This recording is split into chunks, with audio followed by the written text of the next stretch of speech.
Editing Tools, Part 2. In this video, we'll continue our look at the different editing tools that Revit offers to assist in our modeling. The first tool we'll take a look at is the Move command, and we'll learn the Move command. We'll start by looking at two different walls. The first way we'll learn to move objects is through temporary dimensions. When you highlight an object, it turns blue, and blue dimensions show up.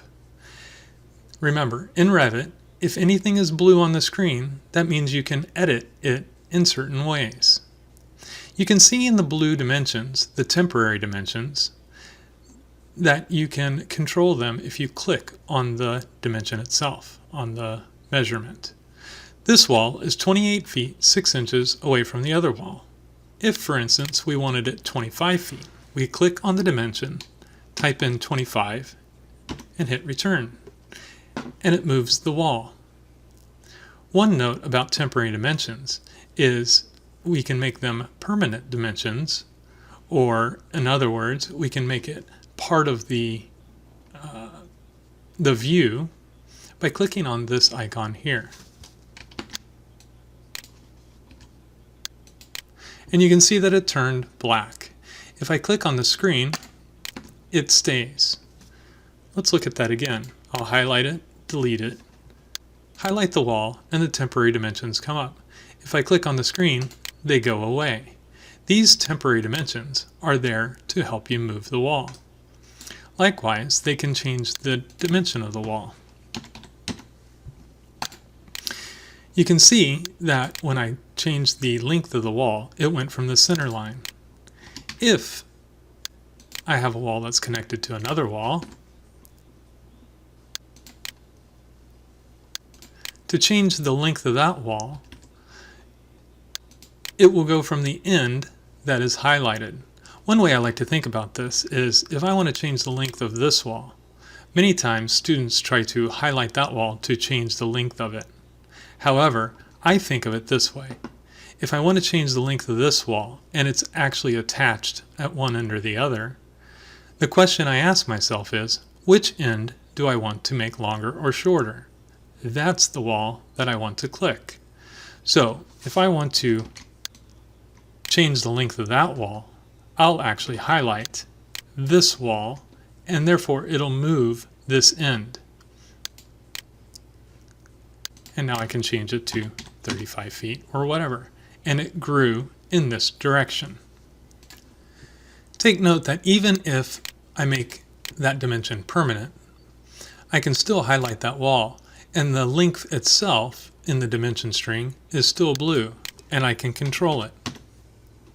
If I click, the dimension is still there. Another note about the dimensions, whether temporary or permanent, is this lock here. If I click the lock to lock it, that means this wall will always stay 45 feet away from this wall. If I move one, the other comes with it. The next tool that, or the next way we'll look at moving objects is by dragging. It's not as precise as the other two, but it is effective. If I highlight a wall that I want to move, and then I get my cursor near it again, you can see that my cursor turns into crosshairs. When it turns into the crosshairs, I can left click and drag that wall to wherever I want. And that is the dragging method. The last method we'll look at to move objects is with the Move command. If we go to the Modify tab, we can see the Move command right here, or we can type in MM for move. So if we want to move that wall, we can type in MM. We'll left click, and then you drag in the direction that you want to move it and type in the distance you want.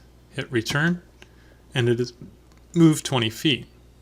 Now you can see that the wall moved this wall because it is still constrained with the locked dimension.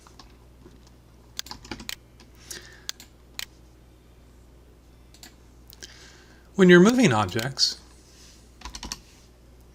you can highlight different constraints or options with the move command, and those are found up here in the ribbon. One is to constrain the movement. That is, it's going to either go left or right, exactly, or up and down, so it stays orthogonally to the screen. If I uncheck the constraint, you can see that I can now move it in any direction that I wish. I'm going to draw another wall next to this one. If I'm going to move this wall, Revit keeps the walls connected. If I wanted to move this wall and not have them connected, I would type in my hotkey and click disjoin. And now when I left click and drag, it is now separated from the other wall.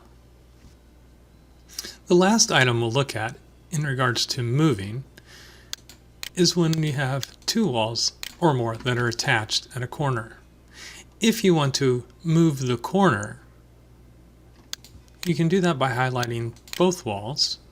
Did that by pressing the control button while I selected both walls. When we do that, you can notice if I highlight one, the grip or the blue dot in the middle is solid. That means we can grab that and it will just move the one wall. If you grab the wall in the middle, it'll drag the other wall with it. If you highlight both walls, you can barely see there that the grip or the blue dot is now just a circle. It's not solid. That means you will now control both walls with that one grip. Okay. The next tool we'll take a look at is the trim or the trim extend. Let's create several walls to look at.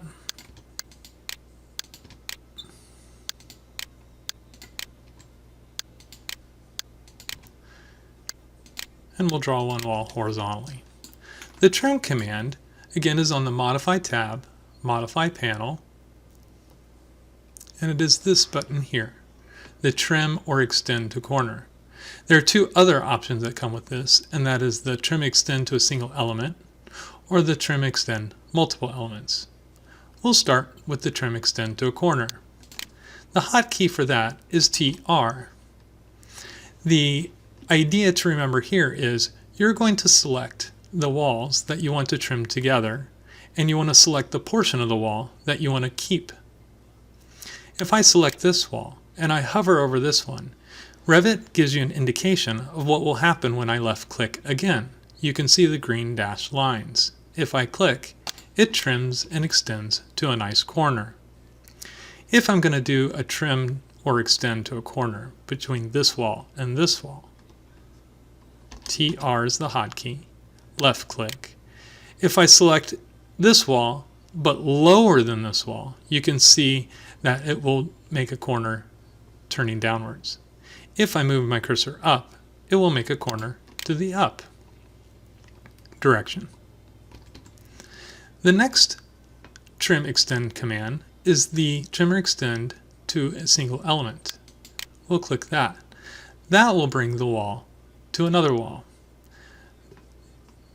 The idea to keep in mind with this tool is you click where you want the next wall to go to, or next object, here, and then you click the one that you want to extend. And you can see that it did not make a corner, but it just extended the wall to the other wall. And the last one is trim extend multiple elements.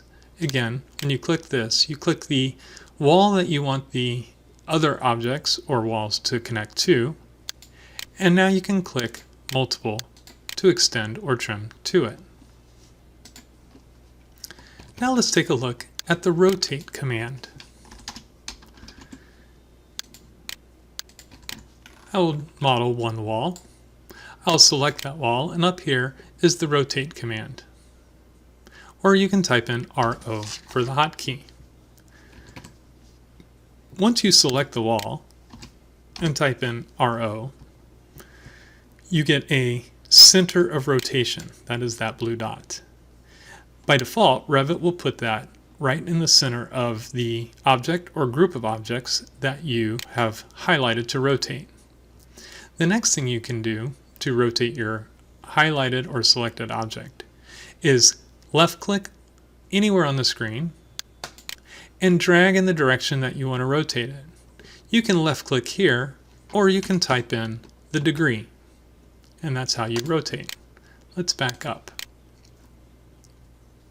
Similar to the move command, when you select an object to rotate and initiate the rotate command, you get options up here in which to apply to the rotate command. If we want to make a copy, we'll highlight the copy, click, drag, click.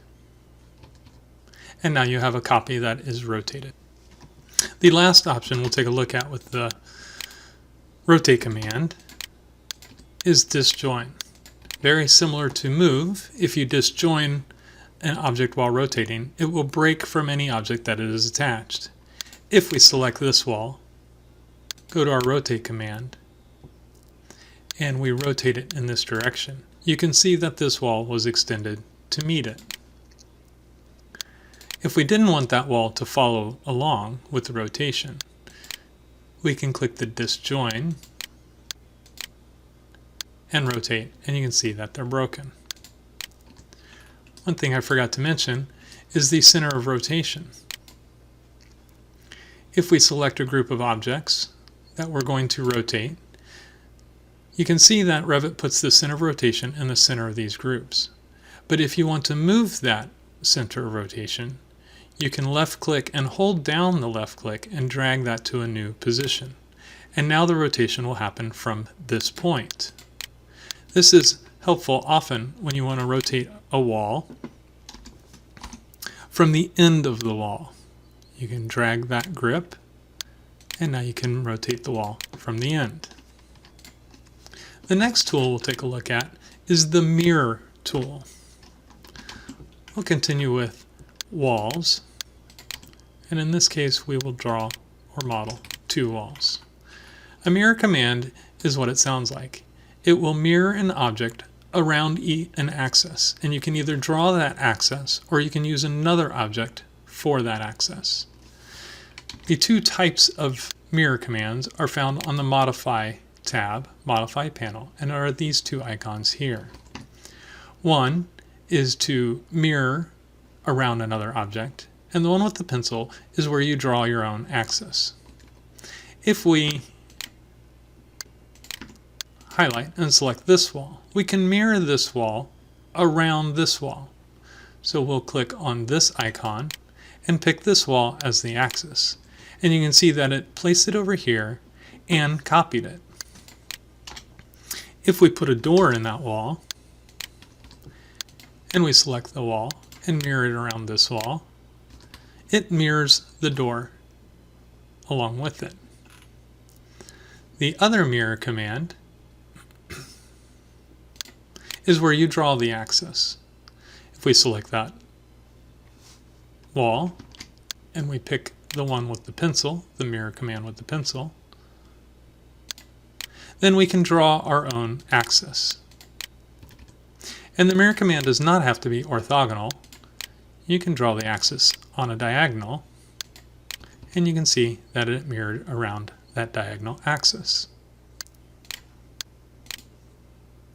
The only option with the mirror command is copy. As you saw in our examples, it copied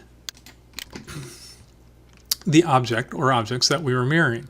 If we don't want to copy that, we can highlight it, mirror it, and uncheck the copy, draw our axis,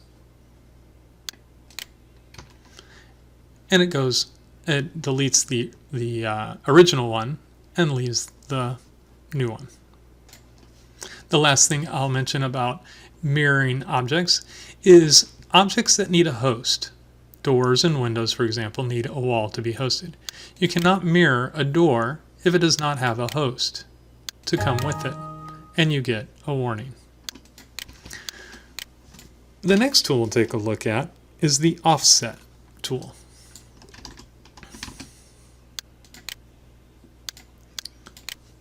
Let's create a wall. And if you want to offset this wall, unlike the other tools where you selected the object first and then moved it or rotated it, with the offset tool you click the offset tool first.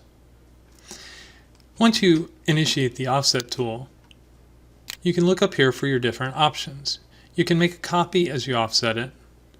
You can offset it numerically or graphically. Let's take a look at graphically first. And this basically means you will offset this wall and you will left click, drag, and left click. It's very similar to move or copy. Down here you can see that Revit is prompting you to select the object you want to offset. Once you select it, left click, drag, and left click, and we've made a copy. Or you can do it graphically. Select offset, not graphically, numerically, and you can type in the distance you want to offset it, and then as you hover near the object, you can see a green line show up, a dashed line, and that's going to show you where the new placement of the wall or the copy of the wall is going to be. As you go from side to side of the wall, you can see the offset goes from one side of the wall to the other. The next tool we'll take a look at is the array command. Let's place a desk on our screen to look at the array command. If you highlight the desk, you can go to the array command, which is these four boxes, the icon with the four boxes. And now you're in the array command. And again, you want to look up here for all the options. There are several things to notice about the options for array. How many number you want how many objects you want the final array to have. Do you want to show Revit as you create the array the distance between the first and the second, or the first and the last? You can constrain it, which means it will be orthogonally as you create the array. You can make an array radially or orthogonally. And last, you can group and associate the objects.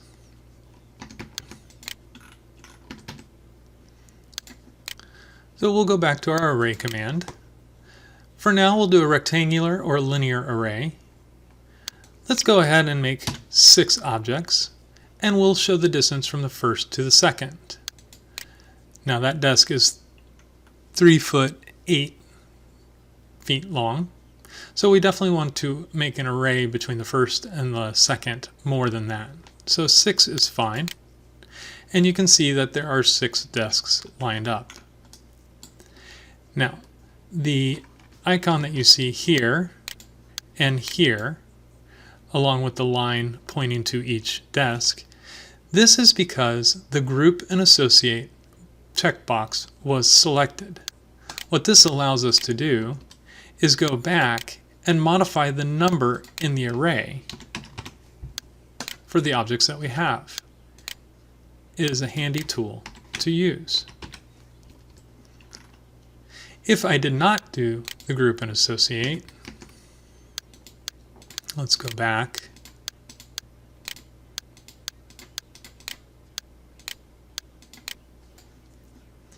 And take a look. If we array linearly, but without the Group and Associate, again we'll do 6, first and second, left click, drag 6 feet, and now we have them. But you notice when I highlight the desk, I do not get the option to increase or decrease the number of desks. And again, that was because of the Group and Associate box.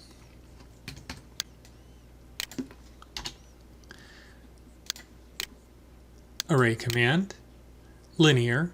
This time let's take a look at what I'm going to group and associate again. Group and associate the objects again. This time let's take a look at if I go from first to last. We'll check 6 boxes, or 6 desks is the number we want. Left click, and this time we're going to have to drag farther so there's room in between the first and the last to infill the others. I selected the group and associate so I can change the number of desks, and you'll see that the space in between the desks will change, but the first and last will remain the same. And that is the difference between picking first to second or the distance between first and last.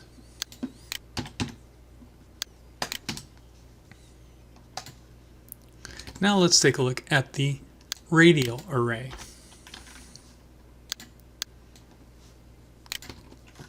Again, we'll use our desk as the example, and we can click Array, and this time we will select the linear group. Again, you have the number of final objects you'll want. Do you want to move from the first to second or first to last? You can type in the angle between each one if you want, or you can click it on the screen. And last, you can change the center of rotation if you wish. In this case, I'm going to bring the center of rotation down here so we can rotate some of the desks, or the new desks, around this center point here. We'll go from first to second, and maybe we'll type in 10. We'll left click, drag first to second, and you can see the desks are now in a radial pattern. That is the array command. The next tool we'll take a look at is the match properties. We'll create a wall. For this one, we're actually going to look at the wall in 3 dimensions. And we'll add some windows into this wall. Let's select 3 of these windows and change them to a different type. The match property allows you to click on one object and make the other object be the same. Again, on the Modify tab, but this time on the Clipboard panel, down at the bottom is the match properties. If you click on this, you can read down on the left, Revit is asking you to select an object to copy its type. So you select the type that you want to keep and change another object to, in this case the window fixed object. We'll click on that, and now every window from here that we click from here on out is going to match that one. Please note that even though the type properties match with this tool, the instance properties do not. That means this window, or all these windows, changed to the fixed type, but they did not match the head height, which is an instance parameter. It only matched the type parameters.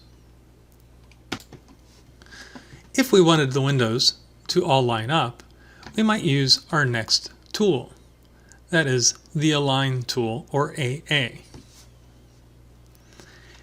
Align tool does exactly what it sounds like. It aligns things to each other by selecting where you want it to align to and then selecting the object that you want to be aligned. If I type in AA, I can select, I'm going to hit Tab until I get the right portion of the object that I want to align to. And you can see right now I cycled through and I'm now going to align the top of that window. When I click on that, now when you can see the green dashed line is showing you where the other objects will be aligned to if you click on them. So I'll click on this window. And again, the lock shows up. If I want these windows to always stay the same, I'll lock them. And I can continue with the other windows. And that is the Align command. The next tool we'll take a look at is the Split command, which is this icon here. If you click on Split, you get a little X-Acto knife icon. This allows you to split a wall or object vertically or horizontally. And it depends on where you place this cursor if it's to create a horizontal or a vertical split. If you select along a horizontal line, it will split the wall vertically. If you are going to select or put your cursor on a vertical line, it will split the wall horizontally. If I left click here, I now have two independent walls right on top of each other. One reason you might do this is so you can change the bottom of the wall to a different material.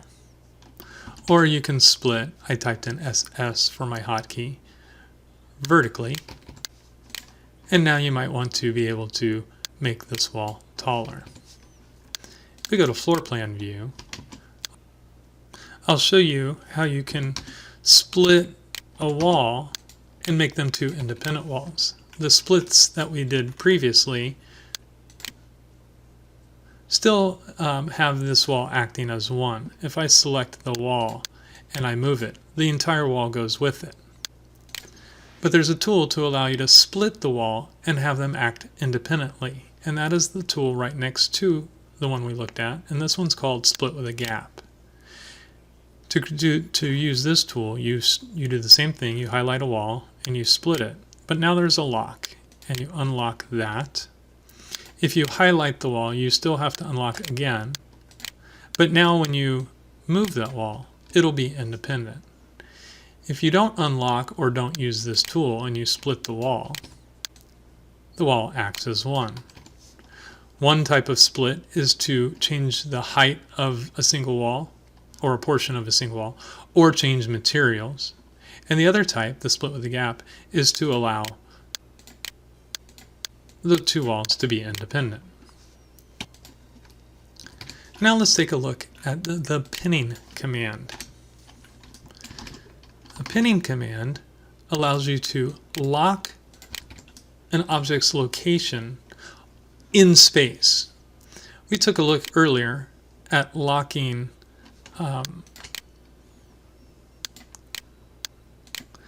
two objects together by using the dimension lock. And now these two walls will always stay that dimension.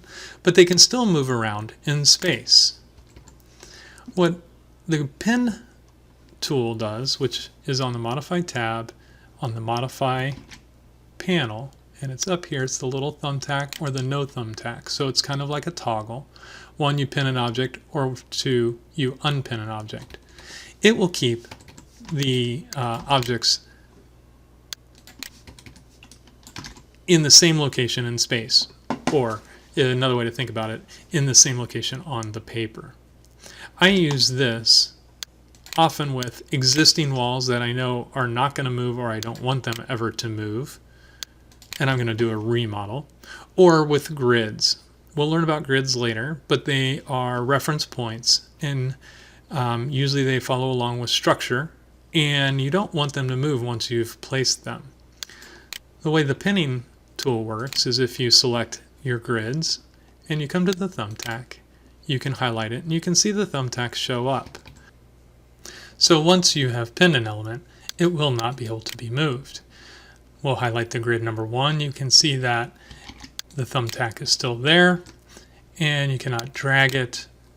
You cannot even use the move command. If you do try to use the move command, Revit will give you an error that says you can't move pinned elements. In addition, if you try to delete a pinned object, you get another warning that says pinned objects are not deleted. If you want to delete them, you must unpin them first. The next tool we'll take a look at is the tape measure tool.